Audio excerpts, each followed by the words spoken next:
All right. Good afternoon.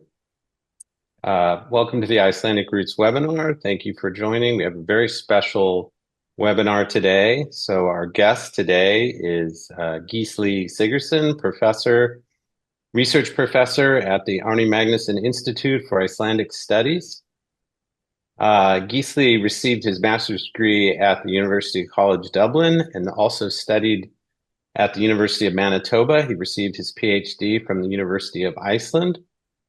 His work spans many areas, and he's written or edited books on many different topics, including Gaelic influence on Iceland, the Eddic poems, the orality in the sagas, and the Vinland sagas, as well as just generally writing many papers on ancient Icelandic texts and their meaning. Today, he's going to discuss Norse myths and the night sky, and help us understand the connection between the cosmos and the origins of the world according to Norse mythology. So I'm going to let Gisli kind of start, and I can ask some questions along the way. Thank you so much for joining us. Well, thank you for the introduction and for inviting me to this seminar or webinar. And that brings back, as you mentioned, my year in Winnipeg, the winter of 1981 to 82 it was. I studied then under Haraldur Bessason, and his colleagues took courses in medieval literature and languages, and one of the most exciting things that were happening in Winnipeg or there around the Icelandic department at the time was that Björn Jónsson, medical doctor in Swan River, was coming in to lecture on his relatively new ideas about star myths of the Vikings, as he later called them in the English edition of his book, which I have here. If you want to note it down. And he first published his findings in an Icelandic version called Stjarnvísi í Eddum. And in the early 80s, he was preparing for the first Smithsonian conference on what was called ethnic astronomy, and is called ethnic astronomy. And the proceedings from that came out much later, and it's really just around the year 2000 that, and after that, this field has stabilized, and we've got good and solid handbooks about cultural astronomy outside the Western scientific tradition. Astronomy across cultures is one significant volume in that field. You have here the front page, or here rather, and Songs from the Sky is another important title in that category. But there in the early 80s, this was a very novel idea that the myths of the Edda had any relevance when it came to the sky. We were just reading mythologies of the world and comparing them, so at most with an angle on the European shared connection in the Indo-European languages, and then there were shared features in the myths, of course, in other cultures as well, but no one was thinking that they were joined by the sky above and were always describing what was going on there. And this has become increasingly clear, more or less in every culture on the planet, that they have figured out what is going on up in the sky, and that they use mythological vocabulary to describe what they see there. And we know just in our Western culture the names of the planets and the star signs, as we refer to them normally, they come from the classical Greek and Roman mythology. So uh, in other cultures, of course, they have different names that again have their mythological relevance there. And part of the problem and why Björn and his ideas had such a hard time getting across in the scholarship was that we, sort of modern literary scholars or in the humanities, we have more or less lost this knowledge that used to be much more widespread about what the sky looks like from down here on Earth.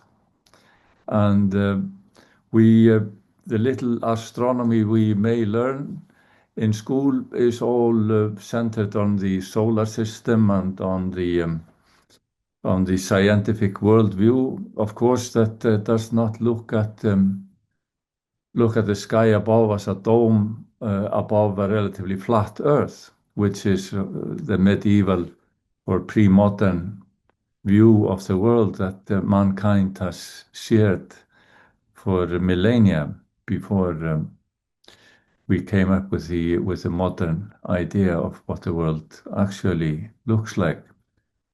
We still use the old vocabulary about the sun rising in the east and the sun setting in the west, but that, of course, is not correct. It's the Earth that is turning, and that's why it just looks as if the sun is rising.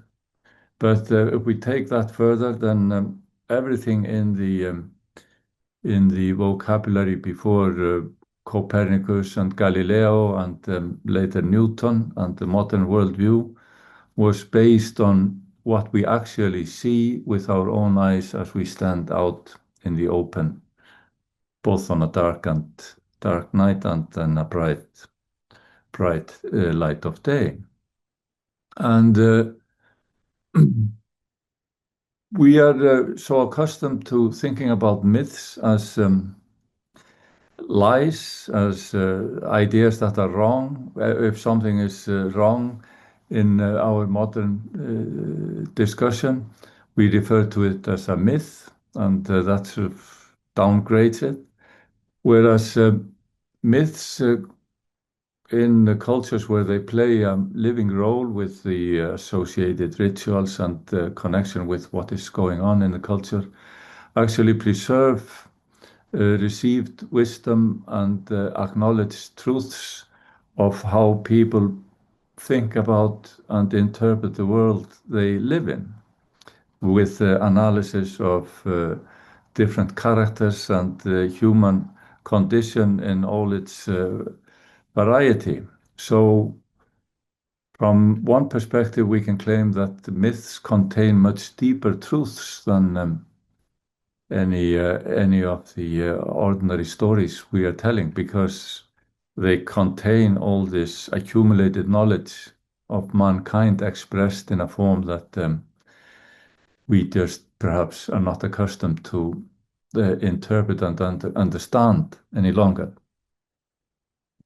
And if we now take this background and Björn's suggestion with us again to the Edda associated with Snorri Sturluson, the chieftain and politician and poet, storyteller, and writer of other works in west of Iceland in the 1200s. Snorri was killed in 1241 in his home in Reykholt by the king's men from King Hákon of Norway wanted him dead because he had not executed his orders here in Iceland. And but Snorri's name is associated with Heimskringla, the story of the kings of Norway from the mythological beginning, more or less up to Snorri's time. And the Edda, which is a textbook for young aspiring poets. That's the idea behind it. He's not writing down the pagan religious ideas, but rather background knowledge for poets who want to compose professional court poetry in the courtly meter called Dróttkvætt, using imagery and the vocabulary that is based on mythological references. That's why they still need the mythological material for professional purposes in the business of court poetry, not because they are practicing any pagan rituals or have any false, from a Christian perspective, ideas about the power and might of the pagan gods. So in the prologue to the Edda, Snorri makes it absolutely clear that people should not believe these stories or think of these characters as real gods, because that was just a common misunderstanding in former times. And now, of course, we all know better because we know the Bible and the God of the Christian and Catholic Church of the Middle Ages. So he has to make sure that he formulates this all correctly according to modern current theological thinking in his time, in order to be able to present the then pre-Christian or mythological worldview that he then proceeds with. And so then the Edda is not just set up as a series of stories or a description of a fanciful world of where the gods abide, but rather it is a frame story with the King Gylfi of Sweden, who goes out in the world in order to know more about what it is all about, and meets a threefold divine character that after traveling across open space, and they are in the palace of where he is welcomed, and they start explaining to him and so converting what he sees with his eyes into the abode of the gods, and so the mythological world that they then explain to him. So that is why this first part of the Edda is called Gylfi's, the tricking of Gylfi, or Gylfi's illusion, Gylfaginning in Icelandic. So meaning that what you see is not actually what it appears to be, but rather what I now transform it into through my art of storytelling. And they more or less follow the storyline from the Eddic poem Völuspá, which describes the beginning of the world and how it first prospers until the wrongdoings of both gods and men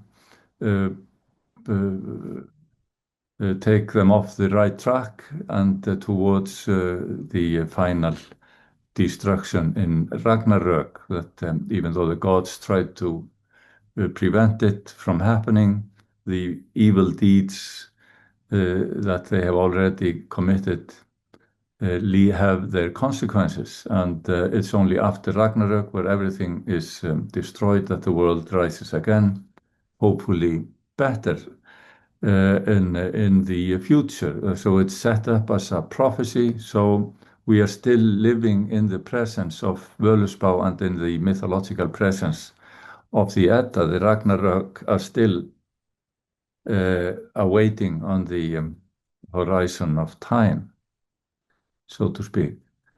And when this threefold deity explains to King Gylfi the world in which they are, they keep making the reference that everything they are describing to him is in the sky, á himni, it says. And they, after having explained how the world all began in more or less a sort of Big Bang vocabulary about the big void in the beginning that then somehow started to foster life.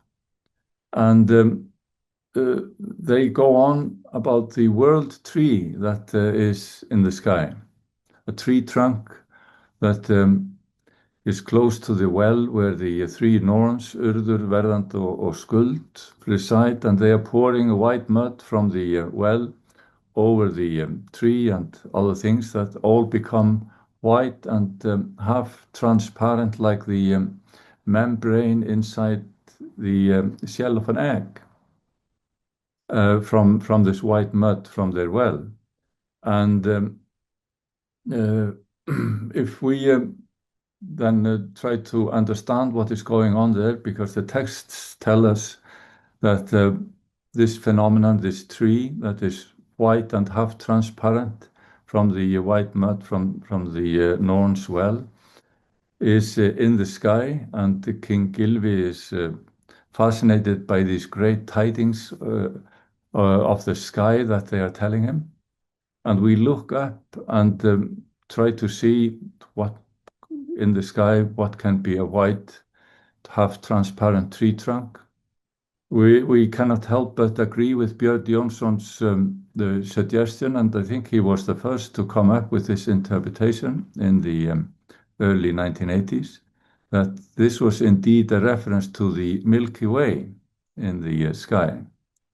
And I see that Sunna has the Northern Lights behind her. We even have now a modern contemporary writer of Vilborg Davíðsdóttir. She has suggested that perhaps the Northern Lights might be the white mud that the Norns are pouring over everything and nourishing it, and so leaving everything so white and half transparent after the Northern Lights are gone.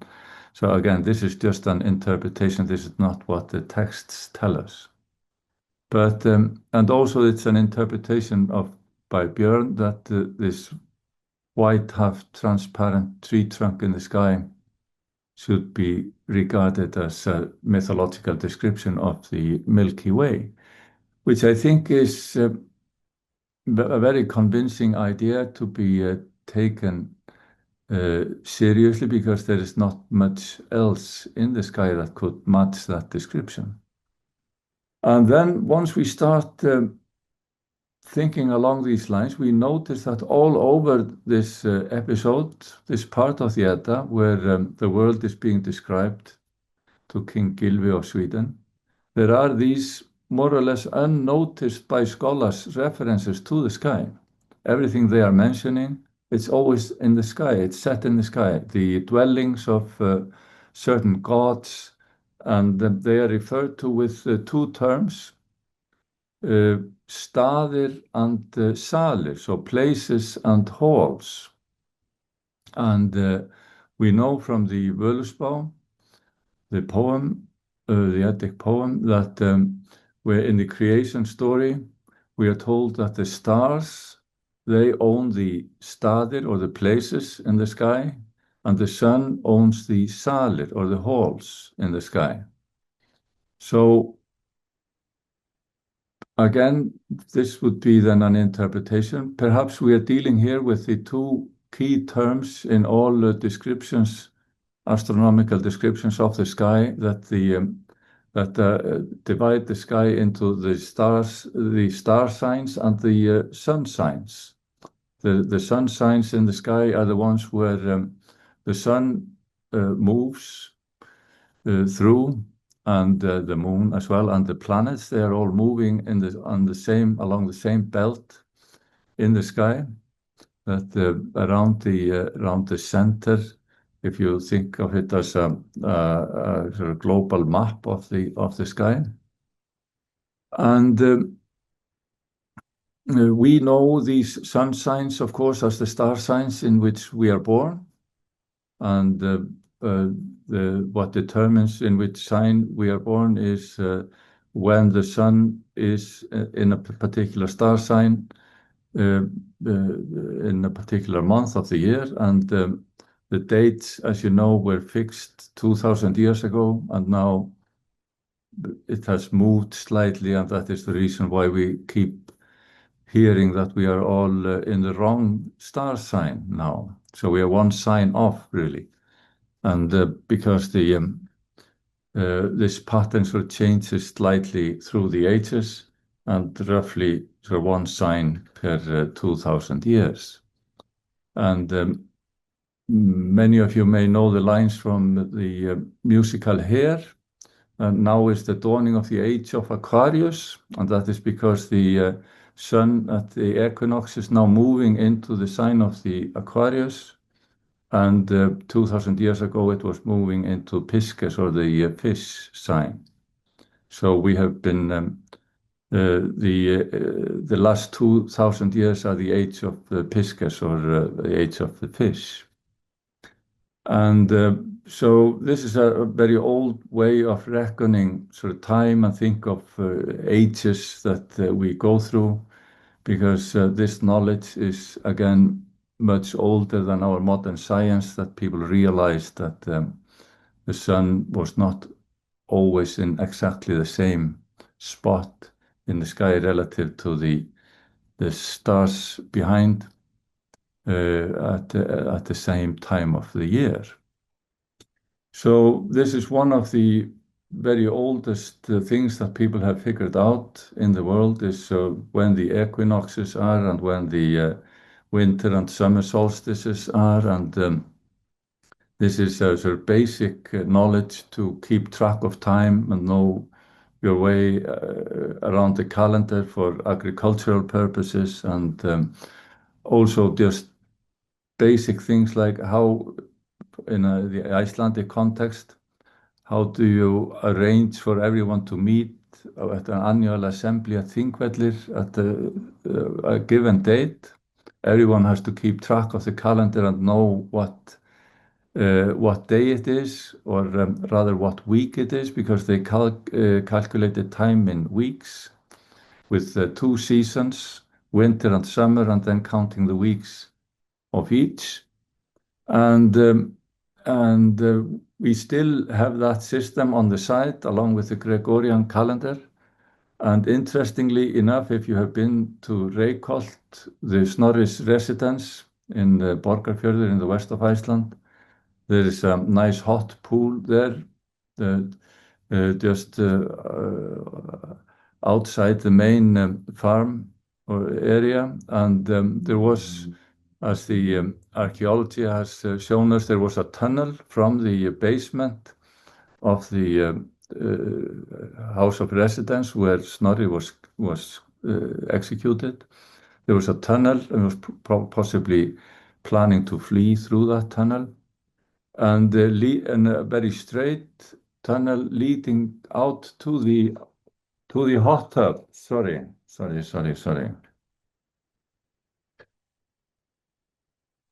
And forgot to turn my phone off. And the straight line that the tunnel is pointing to is the place on the horizon where the sun rises at the end of summer or beginning of winter, around these magical nights called veturnætur that are crucial in this calendar. So again, we don't have any source that Snorri actually used the tunnel for these calendarial purposes, but it would certainly have worked as a marker for him to make sure that he had his counting of the weeks right, because every so often they had to add an extra week to the summer, because the 52 weeks don't add perfectly up to the year as we know. So in order to rectify that, 1 week was added to the summer every so often. And apparently this way of keeping track of time is more accurate than the Julian calendar that the church introduced after the coming of Christianity in the early 11th century. So the people who practiced their timekeeping with that method clearly knew what they were doing, and probably had the vocabulary and the know-how to observe what was going on in the sky to make sure that they got it right. And ethnic astronomy from around the world cultures has shown us that this is indeed the vocabulary that everyone is using, so the mythological vocabulary. So it comes as a sort of natural conclusion to then start to scrutinize the mythological text of Snorri from that perspective. Now, is he also thinking along these lines? The problem is that he does not tell us where he is pointing in the sky.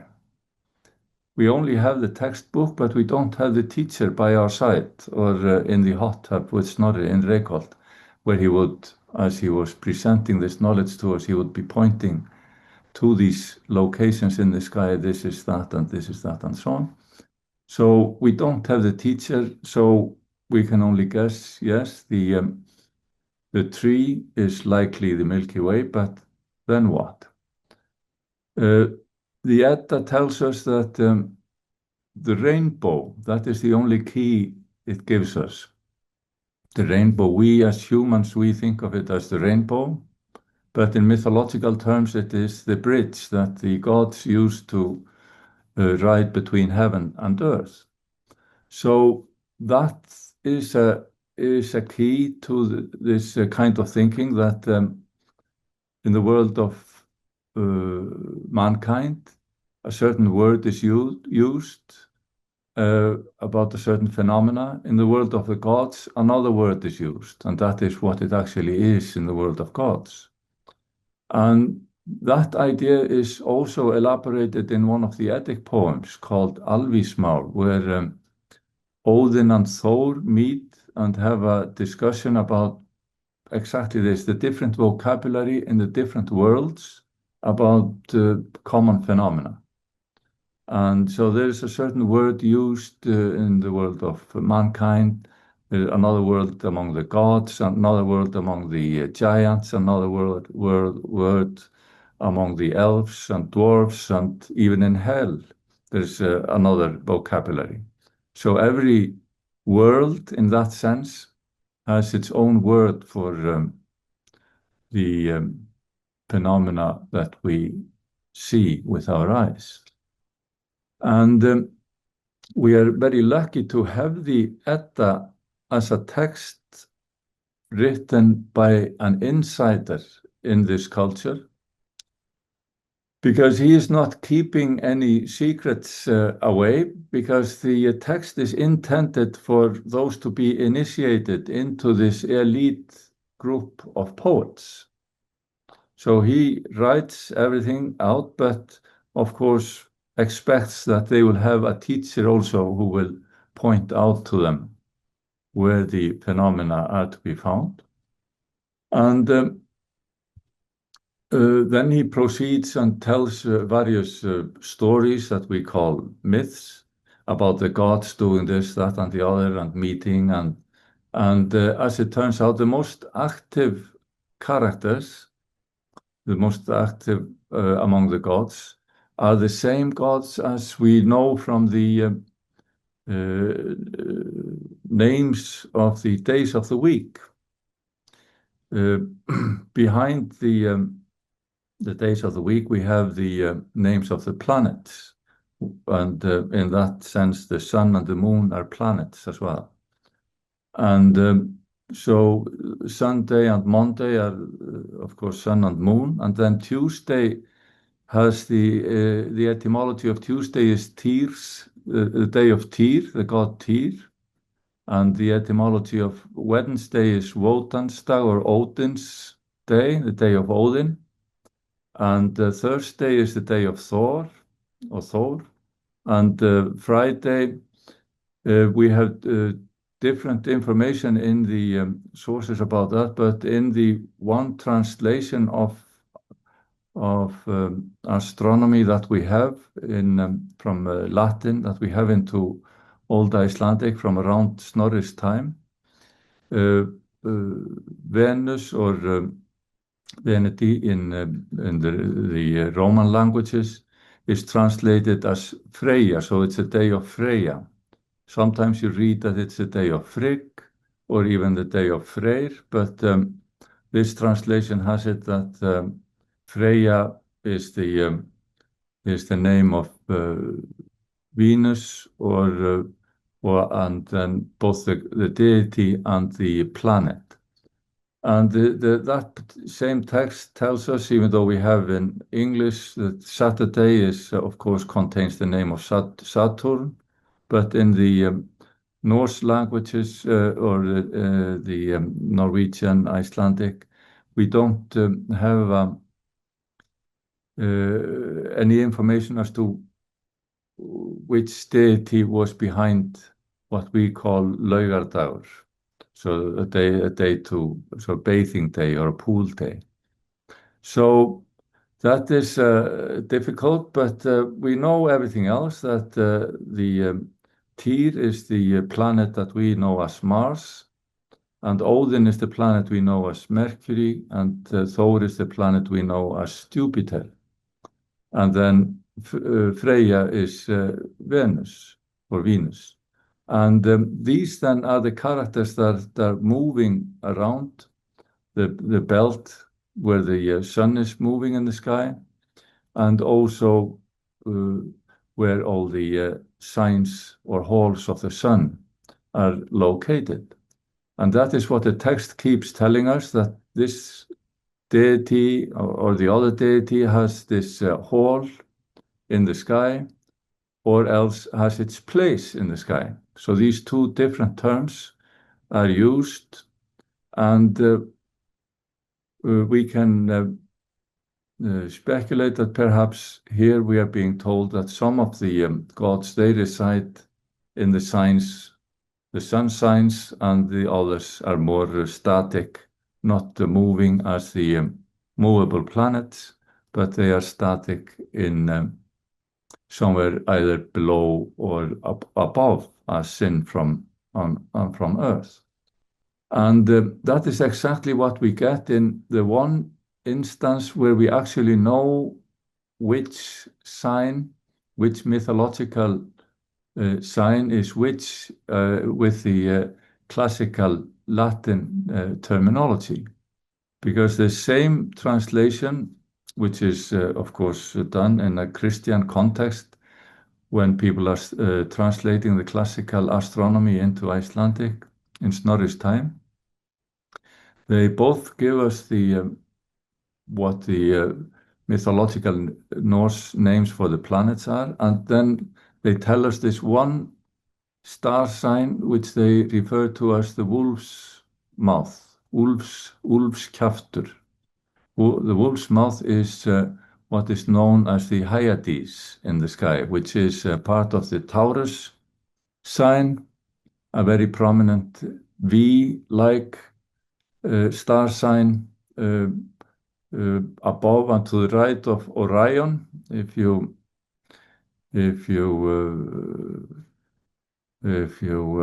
are familiar with that. And there, the wolf's mouth is like a V, open, just below the path of the sun and the planets in the sky. So in the fixed area where things are not moving, and that is exactly the myth about the wolf, Fenrir, that is tied up until the end of time.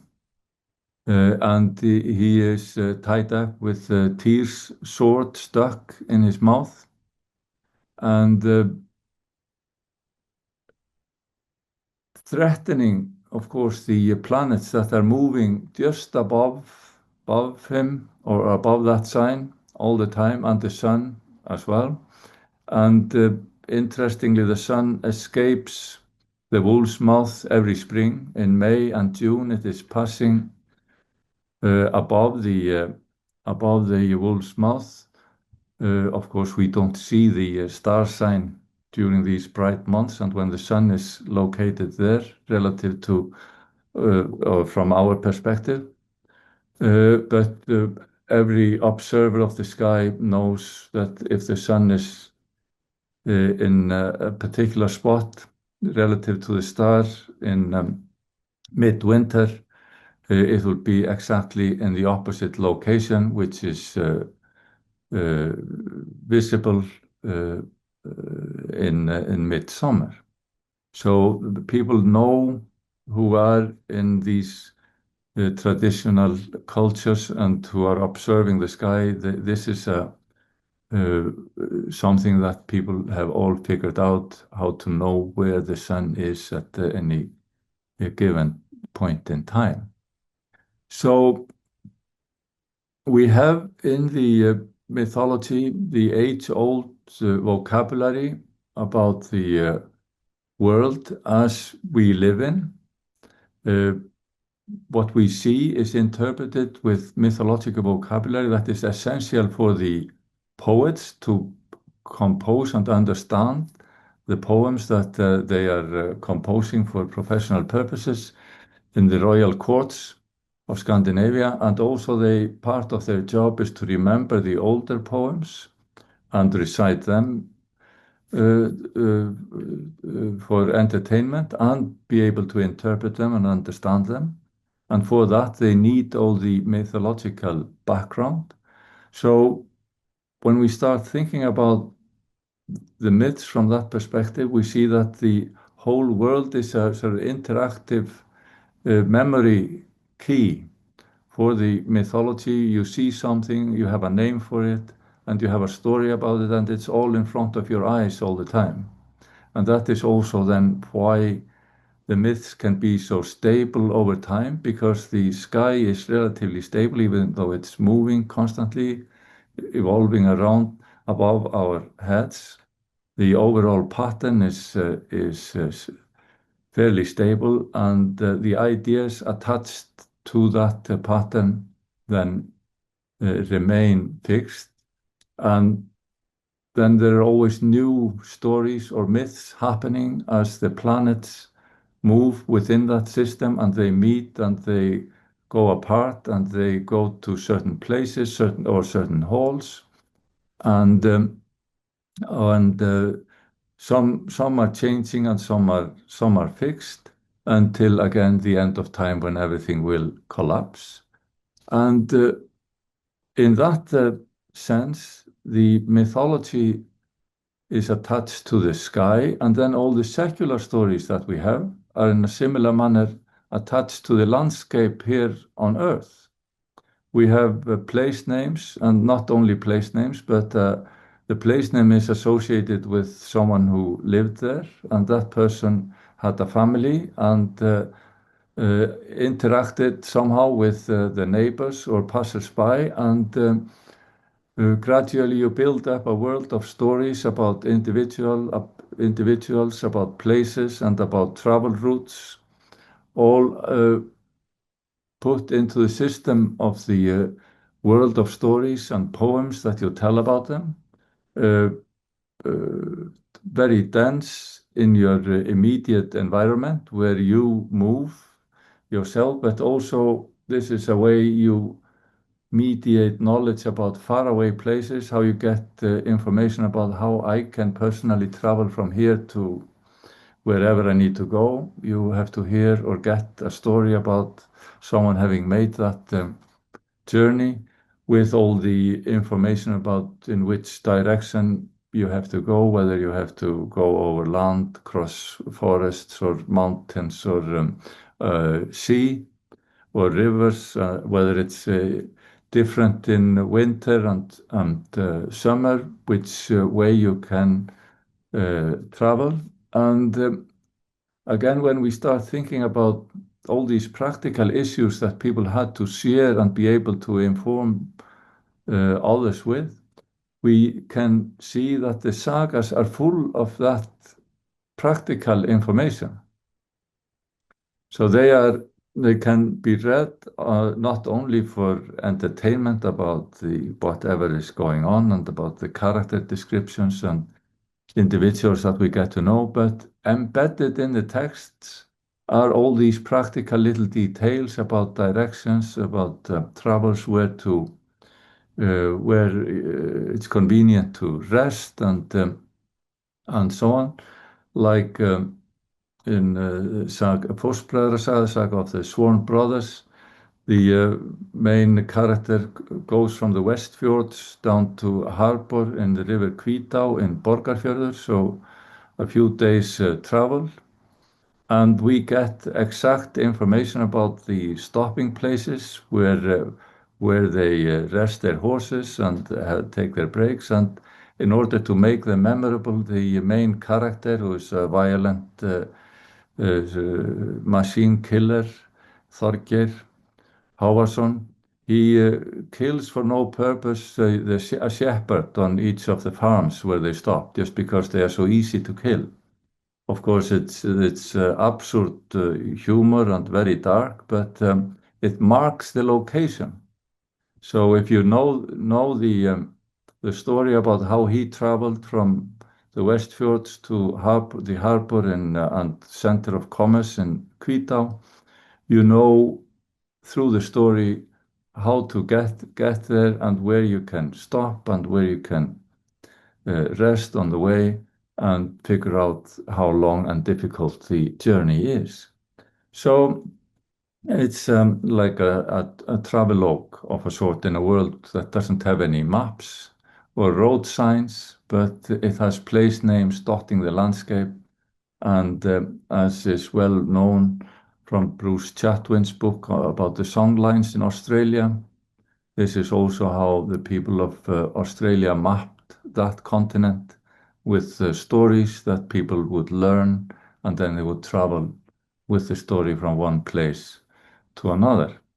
And as it turns out, the one of the most recent, I think we can call it discoveries in this field, is that came from Australia, the first astronomers by Dwayne Hamacher, who writes with a few, as he says, with elders and knowledge holders. And it turns out that the indigenous population in Australia has a very, very old tradition of observing the sky and noticing what is going on there, and very accurate observations that they kept alive through oral storytelling, but in confined elite groups of elders. So that was one of the methodological difficulties in writing the book, was to how could they share the information with the outsider there, Dwayne Hamacher.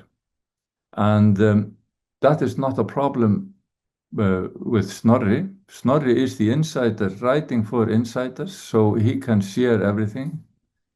Because most of the time when we get stories collected, mythological stories collected, they are collected by missionaries, by folklorists, anthropologists that come into a culture, and they never get this background information about the system in which the myths are set.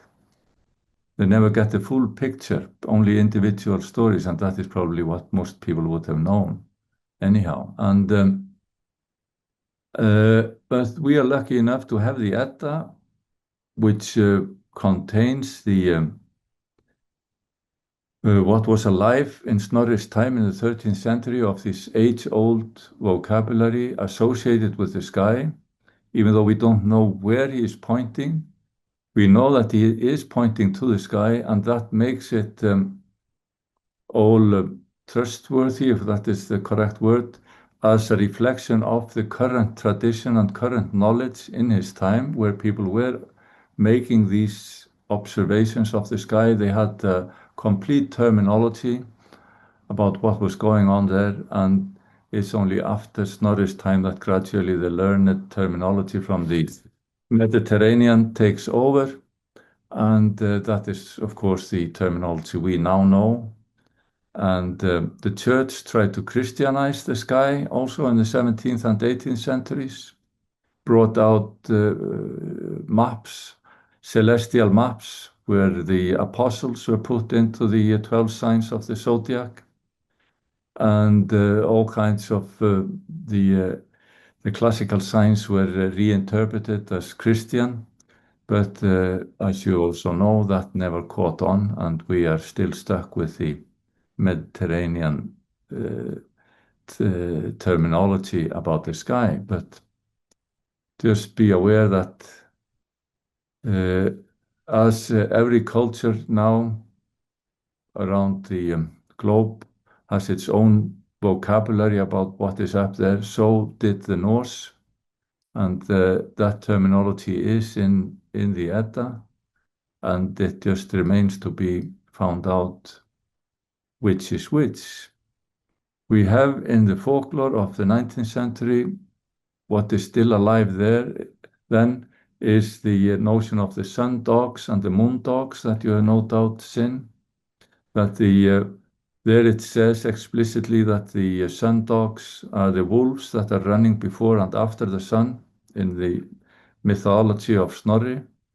And similarly, we can then conclude that the moon dogs are the siblings that are carrying the moon between them on the pole uh, that is described in Snorri's Edda, and that is again another interpretation that Björn Jónsson came up with in his book, because there explicitly Snorri tells us when he has described that image that we also have in the folklore of the 19th century. But Snorri doesn't have the folkloric explanation, but only he adds, as can be seen from earth. And that is the two siblings holding the moon between them. So that would then refer to the moon dogs when they are visible on the with the moon halo and everything on these special occasions. So we have there a source about a very systematic, knowledgeable, pre-scientific vocabulary about the sky that is not just system of lies, but a system of thinking and sharing knowledge in a world that was totally different from ours, but was equally sensible and equally intelligent as we are. Thank you. Thank you. That was a incredible presentation, and we really enjoyed learning about this new way of thinking about Norse mythology. I'm going to let people ask questions in the Q&A, but to start, I think I'll ask a question. So when I read through the myth, Gylfi's deluding, um, that it talks about how the stars were formed from sparks from Muspelheim, and that the sky is the skull of Umr. And to me, that sort of blocked me from thinking about what you've been talking about, because it seemed like it was very clear that we're encased in this skull and there are these sparks up there. But maybe you could address that and how Yggdrasil would fit inside the skull, or how we should think about that. Yeah, well, I think that is just part of the image. Just the skull is so big, and that is the size we are dealing with. Hmm. So, and the gods are all smaller, so they are just acting out their thing within the skull. I see. And the Jötnar or the giants, the giant land is still beyond the horizon. So Yeah. and on the other side of the outer sea. So we here, the humans, we live on Earth, and that is surrounded by an ocean, and it's only on the other side of that ocean that the giants live, and they are a constant threat to us. So in the civilized world, and the gods are with us in that team, and they Okay. are moving up there, and Thor is in particular, or Jupiter is as in the real world as the planet is. Jupiter goes Mhm. far away from the sun as we see it, and is always busy somewhere far away, and probably then in giant land, keeping us safe here on this side of the border. So It's you can so recreate that feeling once you start thinking about the world as something within this giant skull and the divine characters. The gods are not as big as the primeval giant out of which the skull is created. I They see. are smaller creatures, and that also seems to be a very universal phenomenon that human cultures think of their gods in several generations. There are several generations among the gods, roughly about as many as we can experience in our lives. So 5 generations which you can get to know in your own lifetime. Similarly, among the gods, there are sort of 5, 6 generations perhaps, and some are older and some are younger. There's a time frame there. Also, so in that sense, the gods they are always mirroring Mhm. what we are doing, and that is the model in the Edda as well, and in the poem Völuspá is that when we are told of the story of the gods, the story of mankind is always so parallel, and part of what we are doing, trying to understand the movements of the planets, is to get a message from the gods as to what is going on, what is the meaning of this, and that is, of course, what we know in so the astrologic culture of astrology is people are always seeking meaning in what they see in the planetary movements and locations. And this is an age-old way of thinking about the world and the symbolism we see in sun rays or bad or good weather. We see some message from the other side that we are Right. constantly interpreting, even in our sort of daily life, and we may not take it literally, but it's a way of thinking about what we experience. We do have a question. There's a question about whether this sort of non-scientific, I'll call it non-scientific, but non-scientific form of astronomy should be taught in schools and what benefit students could have from that. Yeah, I think it's a very good idea because I think it's an excellent way to just for stargazing, to learn to know or understand the sky. Because I think that is part of our problem as sort of modernists that we no longer see the sky because of light pollution. And in some Mhm. places, of course, people have the opportunity to see the sky. And then, as in our part, and we see from Sunna's background, people are occupied with the northern lights. So, but from the stargazing perspective, they are just a nuisance because they block the view to the stars. So we want to see the stars and understand how they are moving and why we don't always see the same stars because of the seasons. There are seasonal differences as to which stars are coming up in the evening, and the planets are constantly moving and they are meeting in new places, and there is something new going on there all the time. And I think. Just observing this and have the mythological vocabulary to speak about it enables people to understand the world in a different way.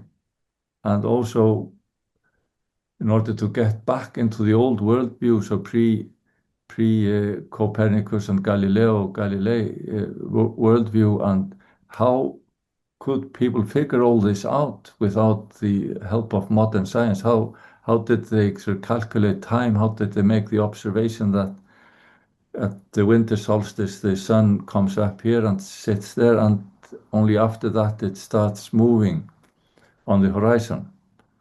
And similarly at the summer solstice, and how did they figure out the equinoxes, the exact Mhm. east and west directions? So these are all achievements that people without modern technology mastered.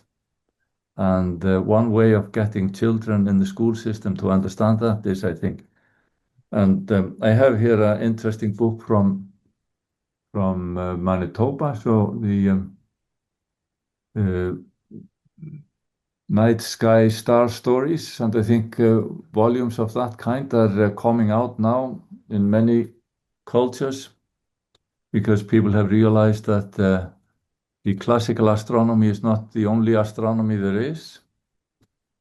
And the native cultures, in particular in North America as well as elsewhere, they all had their own stories. So the Norse is just one among many in that field. Well, that And just answered one of our other questions, which was, are there indigenous examples in Manitoba? And you showed us that book, so mm, oh yeah, that's great. Another yeah, question asks about books. Are there books that would help people get started on? You mentioned Bjorn Johnson's book. yeah. Uh, He might be a bit overwhelming for beginners because he mhm, dives straight into so his interpretation and very interesting often interpretations, but uh, it might be sort of difficult for the uninitiated to understand right, what is going on because he goes into so detailed really descriptions of the various myths and finds their origins in particular planetary movements that he can date even. And I'm not sure I can go with him all the way there, but because there's plenty of room for speculation in that field. I But see. I think the overall system is uh, sound enough, and the idea about the Milky Way and the moon dogs and the sun dogs and so on. But this here astronomy across cultures is a very good overview of sort of this idea Mhm. globally, and also this here songs from the sky. Okay. Do you see that? Yeah.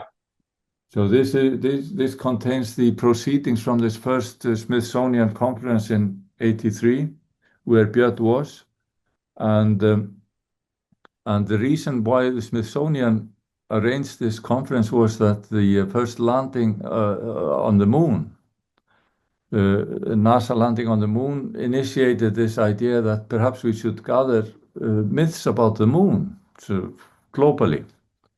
And people didn't have high hopes as to what they would find.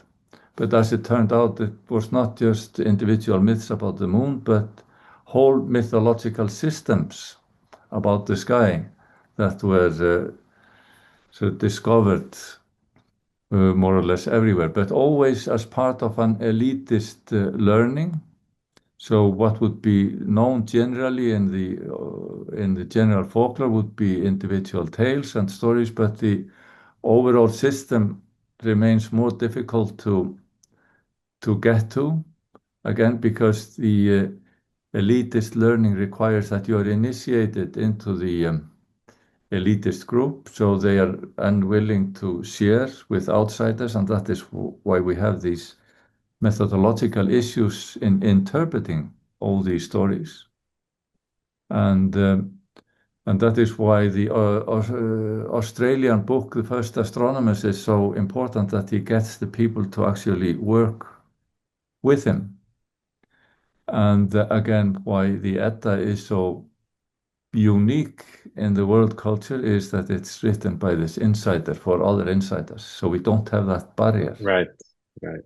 If only we had the teacher by our side to, so we knew where he was pointing. But I think you can be equipped with that if you take the Edda and go out and observe the sky. You will see the Milky Way, and there are all kinds of things associated with the world tree, signs and phenomena in the sky. And then the text proceeds with these two terms, halls and places. And I think it's reasonable again to assume that the halls refer to the locations where the sun moves, and the places to the other locations in the sky. And then this one sign, the wolf's mouth, is clear enough, the Hyades.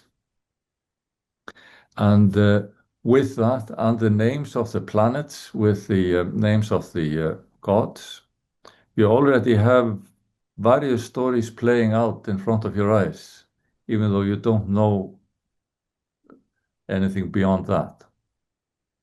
So, Yeah. and then once you start understanding the system, then you can start making educated guesses as to what else is going on. Like one of my students started on the Edda with that idea in mind, and he already just on page 1, we have the story before King Gylfi goes and meets this threefold deity. There is the female character Gefjun, who goes and entertains King Gylfi, and he rewards her with a piece of land that she can plow Hmm. in one day. And she goes and fetches oxen in the north. In two of the three texts in which this myth is preserved, she fetches four, and in one text, believed to be closest to the one written by Snorri, she fetches seven. And then she plows up a bit of a piece of land in Sweden and drags it out into the ocean, where it turns into the sealand of where Copenhagen is now, the island where Copenhagen is. And the lake left in Sweden is Lake Mälaren.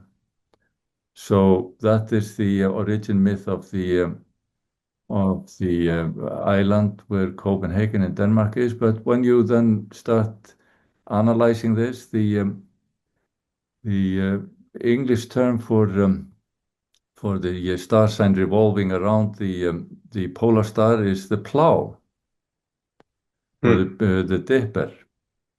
And if that was an idea that Snorri or others in his time had, then a story about someone taking a plow and going deep into the ground and then going somewhere else with seven oxen from the north, then it also evokes the idea that in Roman times the stars in the Great Dipper or the plow, the seven stars, are called seven oxen from the north. So perhaps this is a myth about how the star sign, the plow, uh, moves. So it goes around the pole star, and when it is straight or at its lowest point, it's straight in the north and almost touching the ground. So you can see that it's close to the idea of plowing up the earth, if this is where you want to go with your interpretation. Oh, So that's very interesting. it's just an example of where your thoughts can go once you start thinking along these lines. Of course, you can say, well, it's perhaps taking it too far, but you have all these words there, and your eyes are constantly being pointed to the sky. And for some reason, the scholarship has just not noticed these references. And I think it might be because in the Pater Noster, in the in our standard Christian prayer, we claim that our Father is in the sky, and we, of course, don't take that literally. That is just an idea that we have, but God is not literally in the sky, as was often mentioned during the landing on the moon, of course, when they were claiming that they didn't find God in heaven. But we don't, and I don't think any theologian would think of God as a phenomenon residing literally in the sky.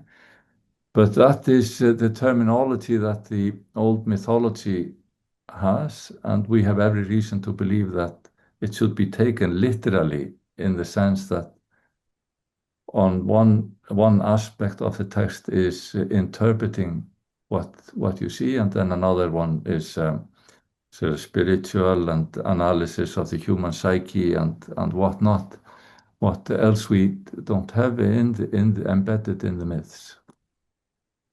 That's really interesting. And we're running out of time, but I just wanted to comment that it didn't, when she plowed the land, then Gilby went to this place to learn about Yeah, the yes, cosmos. yeah. And when he came back, the land was gone. It was covered with water, right? And so Mm. there is kind of this mystery there that maybe the plow is acting somehow. And no one remembered that she had done this. And so he just assumed that it had happened, but it was kind of a dream for him in a way. Yeah, I don't think it comments too much on it. This just happens, and it is not in all the texts. One of the texts of the Edda doesn't have this story at all. Hmm. Hmm. But as you say, it happens before he then goes out to seek his knowledge, and it's also not clear whether Gefjun is thought of as a mythical figure or just as an ordinary Right, woman. So she right, starts off as a woman, and then somehow she is empowered with this mythological right. Yeah. dimension.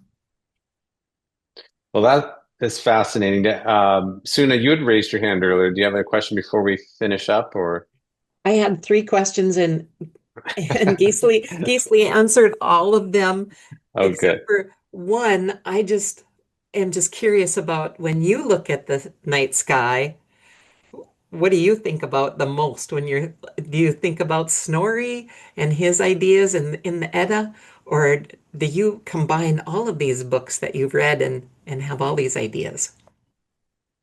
Yeah, I'm trying to sort of get, as you say, sort of back into this idea of now if I would be thinking about what I see in these mythological terms, then as last winter we had Thor uh, going past, or Jupiter past this wolf's mouth from October to January, and uh, he went past it, and then he made a turn, and headed for the mouth again for a few weeks before turning again. So, and from of course our earthly view, and if I would be thinking about that movement in terms of the god Thor and the terms of the tied up wolf, then there is something exciting going on. So he passes the wolf, and then he goes to check on it again, see if it's properly tied, or I don't know what he's up to. And then he sees that everything is secure and fine, then he decides to move on. So you can easily see that once you have this terminology about these locations in front of your eyes, then things start to happen. And when you see these planets also meet in the sky, they are approaching each other for a while.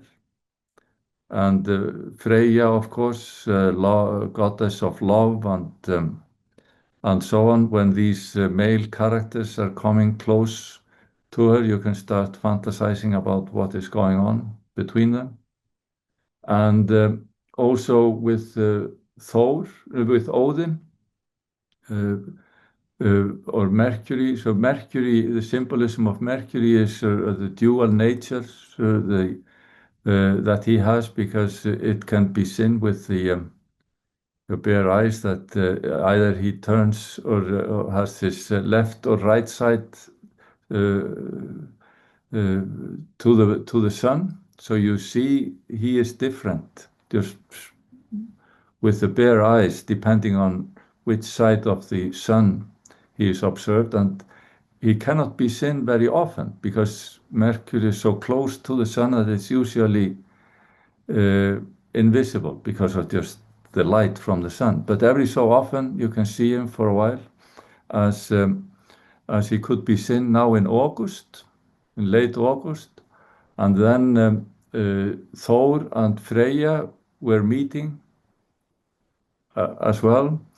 And just as they met, Odin came out from the sunshine, as if looking out for what they were up to. And we have even a scene in the mythology when in Þrymskviða where Thor actually goes to see Freyja. And then you see it played out in front of you in the sky. So is this the scene from the poem that we are observing? And there they had, in the poem, they really clashed, and it was a serious confrontation, and of course, well worth Odin's attention to check on them. So in that sense, you can still see all these mythological action going on in front of your eyes once you tune into that wavelength with your thoughts. Well, thank you so much for joining us. I think everyone got a lot out of this presentation. I see there are some written questions here also. Should I answer them just later on, or will that Yeah, be... I think we can prepare any of those for you. We've been trying to go through a lot of them, so I think we've gone through most of them. But okay, thank you so much. We really appreciate it, and you've given us a lot to think about and a lot to look at up in the sky. No, thank you. Yeah. Bye.